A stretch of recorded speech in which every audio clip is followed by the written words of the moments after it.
Bienvenue pour cette nouvelle vidéo aujourd'hui consacrée à MQTT.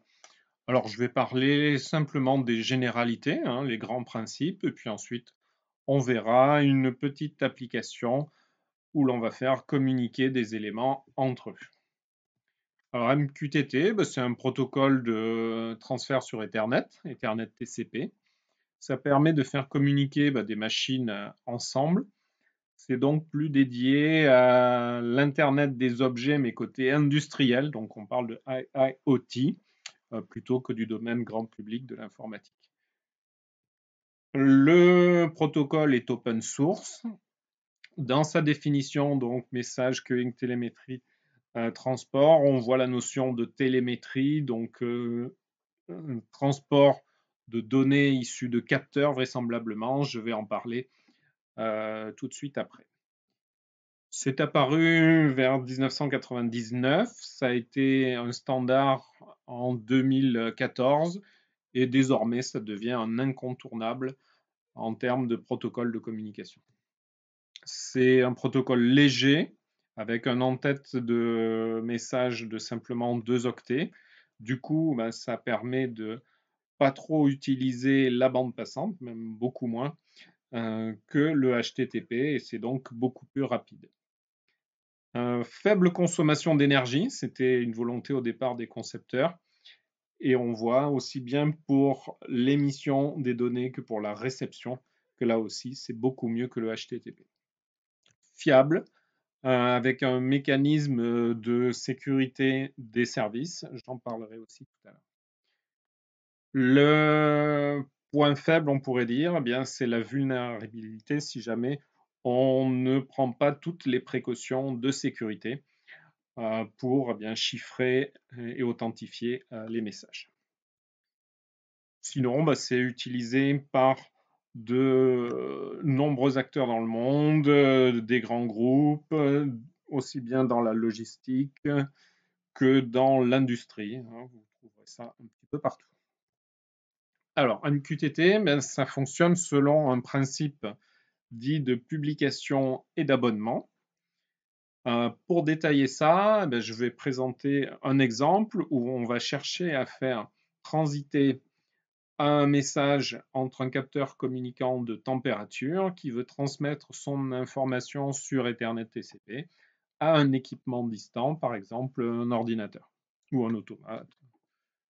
Comment ça va se passer? Ce mécanisme de publication à abonnement va utiliser ce qu'on appelle un broker MQTT, c'est-à-dire un équipement intermédiaire entre le publisher, c'est-à-dire celui qui publie l'information, et celui qui va la recevoir et qui va souscrire donc un abonnement au broker pour recevoir cette information. Comment ça se passe? Le broker, l'élément intermédiaire, c'est lui qui va gérer le transfert des messages en fonction du sujet concerné. On parle de topic. En l'occurrence, là, le sujet qui va nous concerner, ça va être le transfert de température. Et donc, du coup, on va chercher à voir comment ce topic température va pouvoir passer du côté du capteur jusqu'à l'équipement distant. Pour ce faire, l'équipement distant va souscrire à l'information, donc au sujet, au topic température, en disant moi je veux recevoir cette information. Donc il y a une opération d'abonnement ou de souscription, comme on le ferait pour un journal. Je veux recevoir cette information. L'information, donc, elle est générée par celui qui publie. Et donc, quand il va faire une publication, par exemple, la température vaut 27 degrés, le broker va la transférer à qui s'est abonné. Et donc, l'équipement de distance, s'il est abonné, va recevoir l'information voulue, à savoir que la température fait 27 degrés. Si on a un deuxième équipement distant, mais qui, lui, n'a pas souscrit d'abonnement, du coup, il ne va pas recevoir d'information. Bien sûr, si il envoie une information de souscription, qui ne se fait d'ailleurs qu'une fois, j'en ai pas parlé, mais on fait un abonnement une seule fois, et bien ensuite, il va recevoir l'information de température. Et donc, à chaque fois que le capteur, à son rythme, va envoyer une information, 27 ou 26 ou 28, enfin, à chaque fois qu'il va envoyer une information, elle va être diffusée et reçue par tous ceux qui se sont abonnés. Si jamais on a plusieurs équipements qui publient, donc là par exemple 2 capteurs, eh bien on va donc créer 2 sujets, 2 topics. Un topic température qui existait déjà tout à l'heure, auquel se rajoute un topic par exemple de pression, si notre second capteur est un capteur de pression. Et ce capteur peut publier à un rythme différent eh bien, son information sur le topic pression, par exemple, en disant 3 bars. Du coup, de l'autre côté, ceux qui ont souscrit à la température, par exemple l'ordinateur va recevoir l'information de température. Si l'automate a lui aussi souscrit à la température, il va la recevoir. Mais si cet automate a aussi souscrit un abonnement pour recevoir l'information de pression, eh bien lui va recevoir l'information de pression alors que l'ordinateur qui n'a pas fait la souscription à pression mais ne recevra que la température. Avec QTT, eh bien, on a la possibilité de paramétrer comment le broker va gérer la qualité de service. Et on va retrouver 3 niveaux eh bien, de qualité de service. Le mode par défaut, c'est le niveau 0, qui engendre un transfert d'informations qu'une seule fois. Donc ça sous-entend que si le message est perdu, parce que par exemple le broker est à l'arrêt ou l'automate est à l'arrêt, il n'y a pas de sauvegarde nulle part. Hein, c'est indiqué ici, le message n'est pas stocké, il n'y a pas d'accusé de réception, donc pas de renvoi si jamais ça s'est perdu.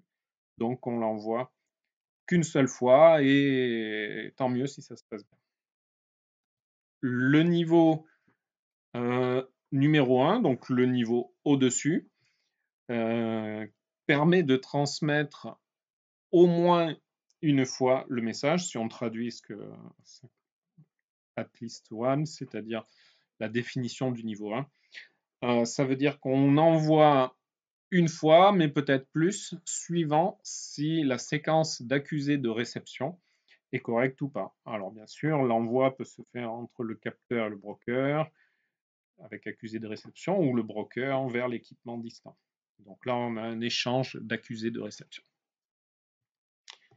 Et enfin, le niveau 2, Exactly One, qui garantit par un échange un petit peu plus complexe de paquets avec accusé de réception, eh bien que chaque élément récepteur ne reçoit qu'une seule fois le message.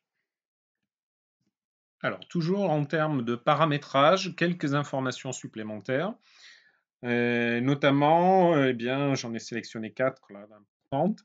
La possibilité d'avoir la persistance des messages d'un topic pour les stocker dans le broker et pouvoir les récupérer en temps décalé. Par exemple, si l'ordinateur était éteint, quand je rallume, eh bien, je peux récupérer ce qui s'est passé un peu quand j'ouvre ma messagerie électronique où je vois tous les mails en attente qui me parviennent. Donc, sur le même principe, on peut avoir le stockage des topics dans le broker et de façon indépendante, la température d'un endroit ou d'un autre. Toujours dans ce côté indépendant, la possibilité de gérer les droits indépendamment pour les topics. Et quand je dis topic, pour l'instant, je n'ai parlé que de topic avec une seule variable comme ça, mais on va voir par la suite eh bien, que l'on peut créer une arborescence et définir eh bien, pour la température, l'endroit où on se trouve, et donc en précisant les domaines et sous-domaines, donc en créant une arborescence. Et ensuite, on peut gérer ces topics de façon indépendante. La sécurité, j'en avais parlé tout à l'heure, avec la possibilité d'utiliser des certificats, notamment SSL, et la possibilité de travailler avec des mots de passe. Et enfin, toujours au niveau des topics, la possibilité de les créer le moment venu, c'est-à-dire lors de la publication, ce qui évite eh bien, de configurer des choses et de paramétrer des choses au niveau du broker. Voilà, alors broker, on entend ce mot depuis le début là, mais en gros, j'en ai pas vraiment parlé. Qu'est-ce que ça peut être? Alors le broker, bah, faisons simple, c'est une application informatique, hein, c'est un programme que l'on va installer quelque part pour pouvoir réaliser cette fonction de courtier, hein, de transfert de messages. Alors, la plupart des brokers sont gratuits, hein, sont des applications publiques open source. J'en ai ici sélectionné quelques-unes en fonction des applications concernées, si on travaille en Java, si on a des projets avec beaucoup de connexions, avec une version ici un petit peu plus élaborée avec un support commercial. Et enfin, le classique des classiques, Mosquito, qui est très utilisé, notamment pour les petits projets, pour commencer. Ça va très bien. On peut utiliser tout ça et bien sur n'importe quel type de plateforme, Windows, Linux, Mac. Et moi, bah, ce que je vais faire, bah, c'est vous montrer comment on utilise eh bien, Mosquito avec Windows. Ben, je vous montre ça tout de suite. Alors voici quelques informations pour l'installation du broker Mosquito. Alors tout naturellement, eh bien, on va taper Mosquito sur un moteur de recherche. On va arriver, première réponse, mosquito.org download avec la plateforme Eclipse, c'est ça qui nous intéresse, donc on va suivre le lien.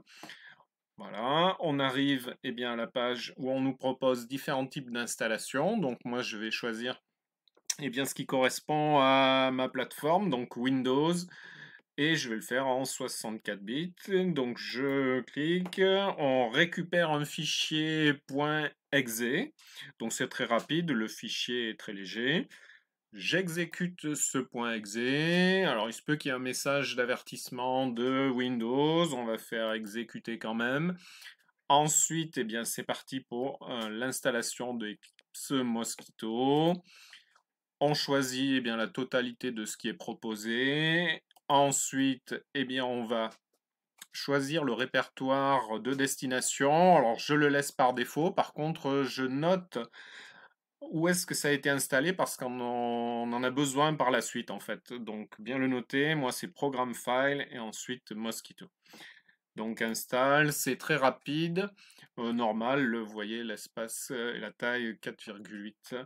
C'est donc très rapide, c'est fini, et c'est parti, on va lancer. Alors pour ça, il faut ouvrir une invite de commande dans Windows.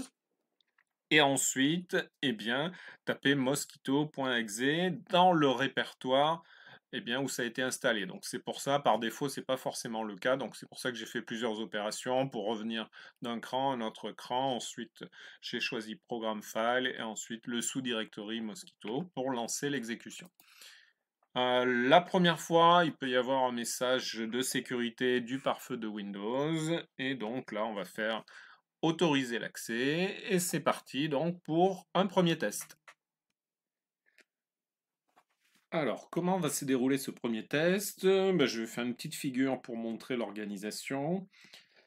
Je reprends l'exemple déjà vu précédemment où l'on a le broker donc Mosquito qui va recevoir une information d'un capteur communicant, une information de température, donc on va utiliser tout naturellement un topic température, et ensuite le broker va envoyer cette information à un équipement distant, bien sûr s'il est abonné, s'il a souscrit à ce topic.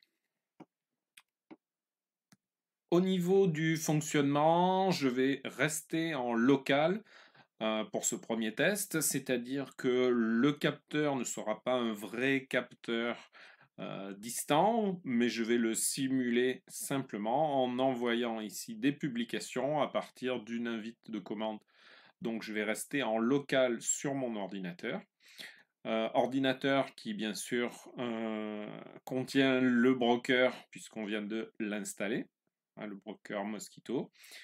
Et ensuite, au niveau de l'information, là aussi, je vais rester en local et je vais visualiser le résultat dans une autre fenêtre, eh bien, pour voir justement la valeur de la température. Je m'organise, je mets le broker au milieu, donc fenêtre du broker. Je suis dans le répertoire où il a été installé et tout naturellement, eh bien, je vais lancer la commande mosquito.exe. C'est parti, on voit eh bien que on ne nous redonne plus la main. Normal, le service est en train de fonctionner et le broker est donc en attente d'informations pour pouvoir les publier. Alors, ces informations, elles vont venir du capteur de température. Capteur que je vais rajouter, je vais mettre une fenêtre à ce niveau-là. Et donc, cette fenêtre va me servir pour publier des informations à partir d'une commande, eh bien une commande que connaît le broker, qui s'appelle donc Mosquitto publication, donc Mosquitto pub. Alors si on ne sait pas trop la syntaxe de cette commande, on peut faire donc Mosquitto pub, c'est le nom de la commande, et ensuite --help pour savoir comment ça se passe. Donc là, on nous donne bien tout le détail de la syntaxe de cette commande. Je fais un peu de place pour qu'on y voit. Donc Mosquitto pub, c'est le nom de la commande et ensuite eh bien, tout ce que l'on peut faire. Notamment, eh bien, je vais me servir ici de "-h" qui définit eh bien, sur quel broker je dois effectuer cette commande.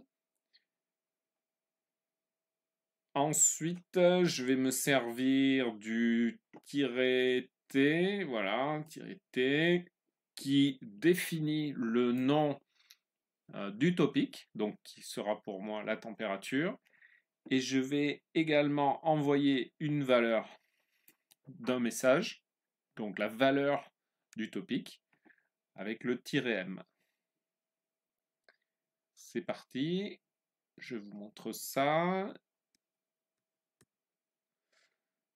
Donc, Mosquitto pub, c'est la commande, "-h" pour définir où se trouve le broker. Donc, moi, je suis en local, donc je conserve l'adresse locale de ma machine. Si j'étais en distant, il faudrait spécifier l'adresse IP directement ici. Ensuite, "-t" pour définir le topic qui sera température. Et ensuite, "-m" pour dire la valeur de ce topic. Donc, par exemple, moi, 27, sous-entendu degrés, pour la température. Voilà, je valide. Je suis au bon endroit ou pas? Oui, voilà, je valide. L'information a été publiée. Le broker a dû la recevoir et la renvoie à qui veut bien recevoir cette information, c'est-à-dire qui a souscrit à ce topic. Pour l'instant, personne. Eh bien, je vais rajouter une fenêtre pour définir l'équivalent d'un équipement distant. Donc, je vais le rajouter là, voilà. Donc, sur cette fenêtre, je vais simuler un équipement distant qui va souscrire et qui va demander l'information. Donc, qu'est-ce que je fais? Eh bien, je tape la commande Mosquitto sub, donc souscription. Pareil, au niveau de la syntaxe, on peut faire help pour savoir, mais sinon c'est "-h", ensuite l'adresse du broker, donc moi, comme tout à l'heure, je reste en local, et ensuite "-t" pour définir quel topic je veux recevoir. Donc, en l'occurrence, la température. Voilà, et je valide. On ne reçoit rien pour l'instant, normal. parce que par défaut, la qualité de service est de 0, donc ça veut dire que l'information qui a été envoyée tout à l'heure, le 27, eh bien, a été envoyée au broker, mais qui n'a pas conservé cette donnée. Et donc, en se connectant par la suite, ben, on a perdu, on ne reçoit pas l'information du passé. Par contre, eh bien, si le capteur publie une nouvelle valeur, donc par exemple 27 comme tout à l'heure, eh bien on voit au niveau de l'abonné arriver la valeur 27. Démonstration, si je change la valeur, si j'envoie 28, eh bien l'abonné reçoit la donnée 28. Donc voilà, ça c'est tout simple. Je vais compliquer très légèrement en rajoutant, comme on l'avait fait dans l'exemple auparavant, plusieurs capteurs et plusieurs équipements de réception. Donc la structure de tout à l'heure, je la rappelle, on avait un capteur de pression qui va générer un topic pression, et ensuite cette information pourra être diffusée soit au même équipement, soit à deux, enfin, on choisit comme on veut. Démonstration, je replace mes fenêtres, je vais faire un petit peu de place. Alors je vais effacer celle-là. Voilà. Au niveau des capteurs, donc je disais, je vais en rajouter un. Donc un nouveau capteur qui va publier une nouvelle information. Eh bien, toujours pareil, donc Mosquito Publication sur le broker local, sauf que maintenant je vais envoyer avec le topic pression et le contenu du message, ce sera 3 pour par exemple 3 bars. Donc là, eh bien, si je valide pour l'instant, il ne va rien se passer. Je valide, c'est juste pour vous montrer. Je suis dans cette fenêtre. Voilà, il ne se passe rien. Personne, enfin, l'abonné de l'autre côté est abonné à la température et pas à la pression, donc c'est normal qu'il n'ait pas reçu. Et je vais faire, tiens, par exemple, un deuxième équipement distant que je vais rajouter. Voilà. Et qui, lui, va recevoir la pression. Donc, j'avais déjà préparé des trucs, mais c'est pas bon. Je vais mettre pression. De cette façon, eh bien, quand je vais envoyer l'information de pression, elle va être reçue par l'abonné qui est abonné à pression. L'abonné qui est à la température, lui, n'a rien reçu. Par contre, si le capteur de température renvoie quelque chose, eh bien, c'est uniquement celui qui s'est abonné à la température qu'il a reçu. Et celui qui est abonné à la pression ne reçoit rien. Mais bien sûr, je peux cumuler. Et je pourrais par exemple rajouter au niveau de cet équipement, eh bien, qu'il reçoive la température et la pression.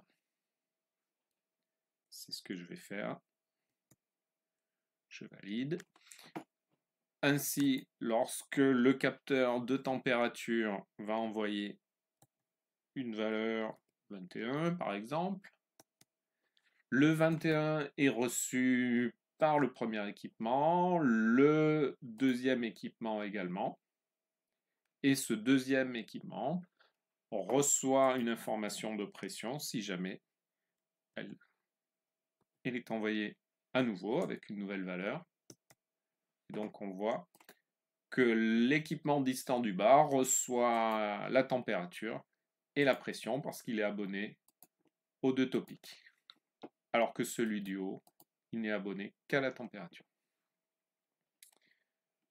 Donc voilà, quelques petits exemples. Allez, pour continuer, je vous propose un petit côté ludique. Au niveau principe, ça va pas changer grand-chose, mais c'est juste de vous montrer un côté plus visuel avec Node-RED.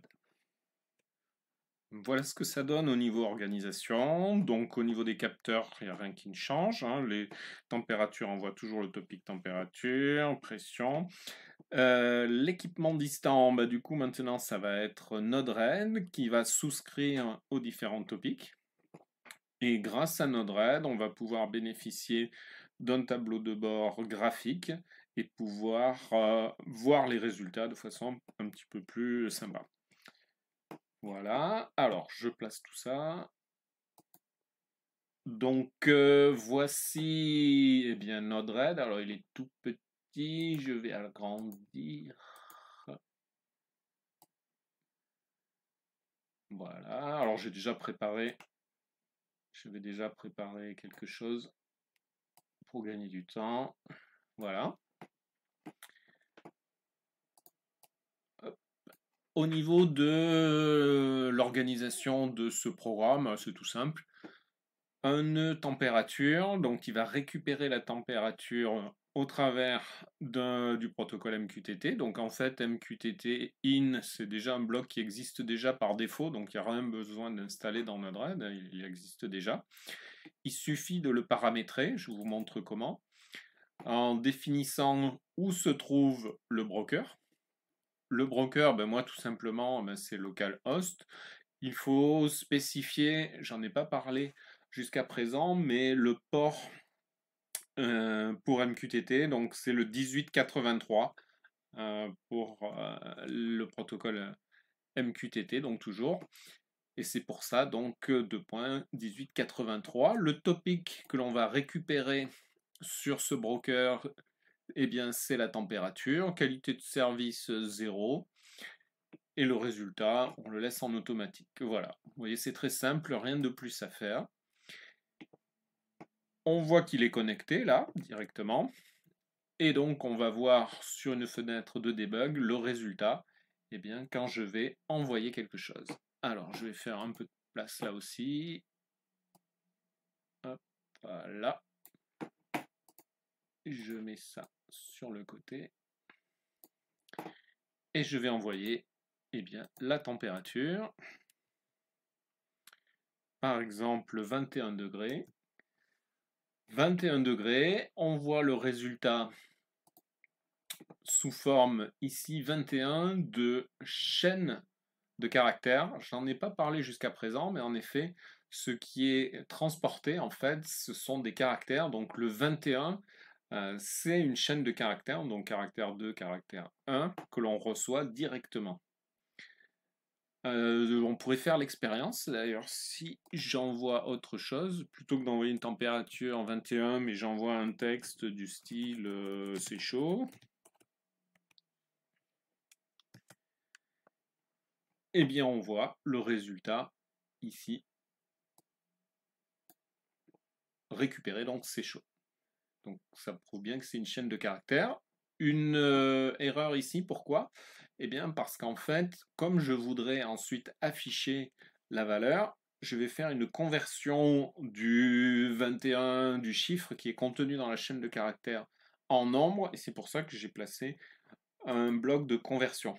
Donc ce bloc de conversion, il est tout simple, c'est un bloc change, hein, qui est par défaut là aussi dans les outils, c'est le bloc change.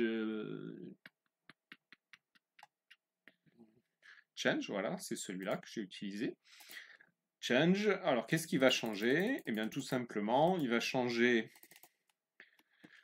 le contenu rentrant, c'est-à-dire la charge utile, ce qu'il reçoit, donc la chaîne de caractères, eh bien, il va transformer cette chaîne de caractères en nombre et le renvoyer à sa sortie.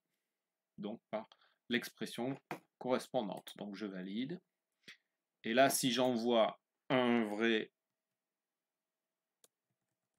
vraie valeur qui est contenue dans la chaîne, donc par exemple 30, Maintenant, on retrouve bien le 30 sous forme de chaîne de caractères et le 30 sous forme de valeur. Valeur que je fais afficher au niveau du debug, mais que je vais également envoyer sur un outil graphique, un petit cadran, pour voir le résultat. Je vais en profiter pour rajouter, je fais un peu de place, pour rajouter, eh bien, décidément, il n'y a pas beaucoup de place. On va agrandir ça. Eh bien, je vais rajouter la pression, tout simplement en définissant à partir d'un bloc MQTT, eh bien, le broker, c'est le même que tout à l'heure, sauf que je récupère le topic pression.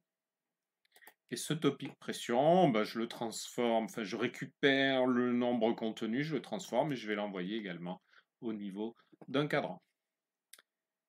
Le cadran que je vais visualiser sur une fenêtre UI, User Interface, que je vais faire apparaître. Je vais cacher celle-là, elle ne sert plus à grand chose. Hop. Et voilà. Et donc maintenant, eh bien, je vois eh bien, les résultats sous forme graphique. Donc le 30 que j'ai envoyé, le 4 bars que j'avais envoyé, mais je peux changer. Alors je vais changer. Au lieu de 4 bars, je peux faire 7 bars. 7 bars. Au niveau de la température, je peux faire, je sais pas, 10. Et donc on voit eh bien, directement le résultat qui a été envoyé au niveau de Node-RED et ensuite affiché sur un tableau de bord. Et même, on peut faire encore autre chose, je vais vous montrer, en faisant l'opération presque inverse, c'est-à-dire d'utiliser Node-RED pour faire maintenant une publication. Là, Node-RED servait simplement à visualiser des résultats. Je le fais réapparaître d'ailleurs, Node-RED. Voilà. Et je vous montre comment publier, par exemple, une mesure d'humidité. Alors, je vais cacher ça pour qu'on ait plus de place. Une mesure d'humidité. C'est tout simple. Toujours pareil, le nom du broker, le topic. Je rappelle que les topics sont créés automatiquement dès la publication, donc il n'y a pas besoin de faire plus. Là, il va se créer dès l'instant où je l'ai nommé, donc humidité. Et par exemple, je vais envoyer la valeur 51. Alors, vous allez me dire, je l'envoie à qui? Eh bien, je vais l'envoyer à quelqu'un qui est abonné. Alors, je vais me créer un nouvel abonné. On va faire de la place.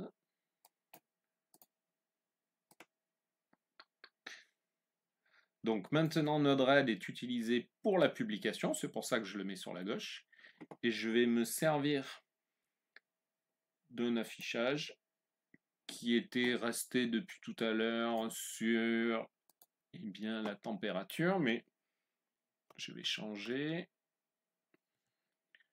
Je vais lui dire de s'abonner non pas à la température, mais de s'abonner à l'humidité.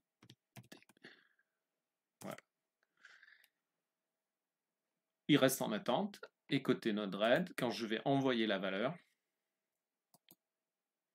eh bien, on retrouve l'injection de la valeur et la récupération de l'humidité 51 à ce niveau-là. Alors pour faire encore plus visuel, je vous propose d'utiliser le tableau de bord où je vais mettre un petit slider là pour choisir la valeur. Et je vous montre ça tout de suite. Le tableau de bord, je le refais apparaître. Tableau de bord, tableau de bord. Sauf que je vais choisir maintenant non pas la visualisation des capteurs, mais les mesures, donc mon slider. Et donc là, je vais choisir, par exemple, une autre valeur.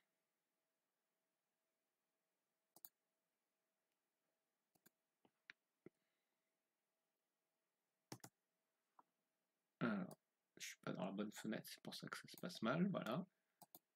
Voilà, les bonnes fenêtres. Donc au fur et à mesure que je change, la valeur apparaît ou au ciblé avec le slider je choisis.